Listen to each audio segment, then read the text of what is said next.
الصلاۃ والسلام نے حضرت معاذ رضی اللہ تعالیٰ عنہ سے فرمایا کہ اے معاذ، میں تجھ کو ایک ایسی دعا بتلاتا ہوں کہ اگر تو اس کو یاد کر لے، اس کو پڑھ لے،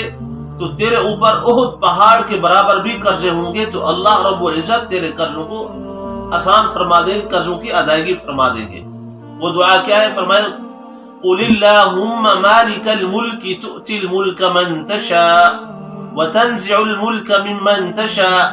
وتعز من تشاء وتذل من تشاء بیدک الخیر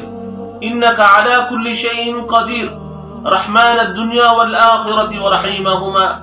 تعطیہما من تشاء وتمنع منہما من تشاء